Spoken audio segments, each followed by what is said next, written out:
The Science of Getting Rich by Wallace D. Waddles. Preface. This book is pragmatical, not philosophical. A practical manual, not a treatise upon theories. It is intended for the men and women whose most pressing need is for money, who wish to get rich first and philosophize afterward. It is for those who have, so far, found neither the time, the means, nor the opportunity to go deeply into the study of metaphysics, but who want results, and who are willing to take the conclusions of science as a basis for action, without going into all the processes by which those conclusions were reached. It is expected that the reader will take the fundamental statements upon faith, just as he would take statements concerning a law of electrical action if they were promulgated by a Marconi or an Edison, and, taking the statements upon faith, that he will prove their truth by acting upon them without fear or hesitation. Every man or woman who does this will certainly get rich, for the science herein applied is an exact science, and failure is impossible. For the benefit, however, of those who wish to investigate philosophical theories and so secure a logical basis for faith, I will here cite certain authorities. The monistic theory of the universe, the theory that one is all and that all is one, that one substance manifests itself as the seeming many elements of the material world, is of Hindu origin, and has been gradually winning its way into the thought of the Western world for 200 years.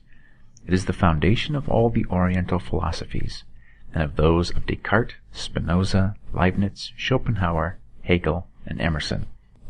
The reader who would dig to the philosophical foundations of this is advised to read Hegel and Emerson for himself. In writing this book, I have sacrificed all other considerations to plainness and simplicity of style, so that all might understand. The plan of action laid down herein was deduced from the conclusions of philosophy. It has been thoroughly tested, and bears the supreme test of practical experiment.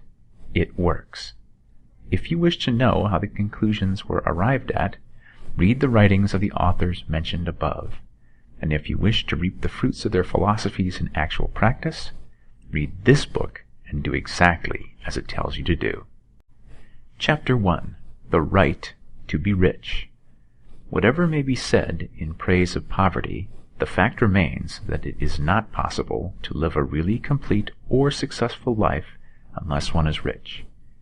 No man can rise to his greatest possible height in talent or soul development unless he has plenty of money.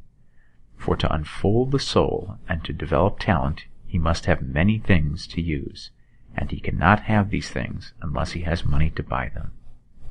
A man develops in mind, soul, and body by making use of things, and society is so organized that man must have money in order to become the possessor of things.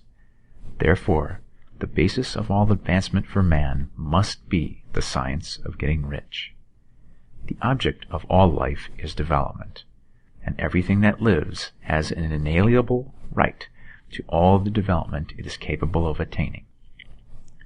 Man's right to life means his right to have the free and unrestricted use of all the things which may be necessary to his fullest mental, spiritual, and physical unfoldment, or, in other words, his right to be rich. In this book I shall not speak of riches in a figurative way. To be really rich does not mean to be satisfied or contented with a little. No man ought to be satisfied with a little if he is capable of using and enjoying more. The purpose of nature is the advancement and unfoldment of life, and every man should have all that can contribute to the power, elegance, beauty, and richness of life. To be content with less is sinful. The man who owns all he wants for the living of all the life he is capable of living is rich, and no man who has not plenty of money can have all he wants. Life has advanced so far and become so complex that even the most ordinary man or woman requires a great amount of wealth in order to live in a manner that even approaches completeness.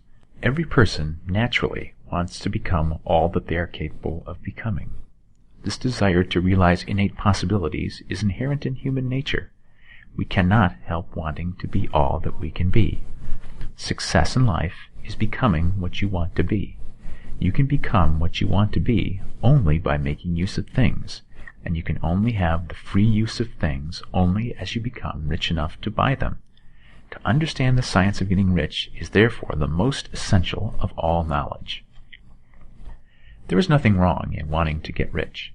The desire for riches is really the desire for a richer, fuller, and more abundant life. And that desire is praiseworthy. The man who does not desire to live more abundantly is abnormal, and so the man who does not desire to have money enough to buy all he wants is abnormal. There are three motives for which we live. We live for the body, we live for the mind, and we live for the soul. No one of these is better or holier than the other. All are alike desirable, and no one of the three, body, mind, or soul, can live fully if either of the others is cut short of full life and expression. It is not right or noble to live only for the soul and deny mind or body, and it is wrong to live for the intellect and deny body or soul. We are all acquainted with the loathsome consequences of living for the body and denying both mind and soul, and we see that real life means the complete expression of all that man can give forth through body, mind, and soul.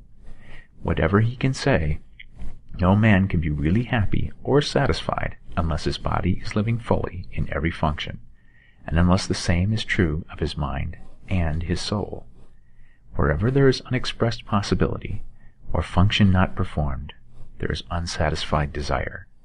Desire is possibility seeking expression, or function seeking performance.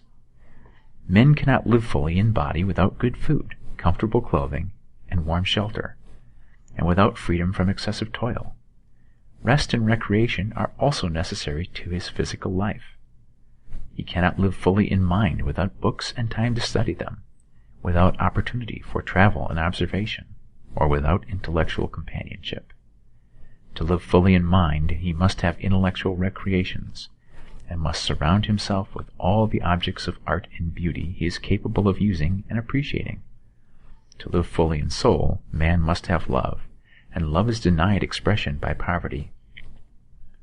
A man's highest happiness is found in the bestowal of benefits on those he loves. Love finds its most natural and spontaneous expression in giving.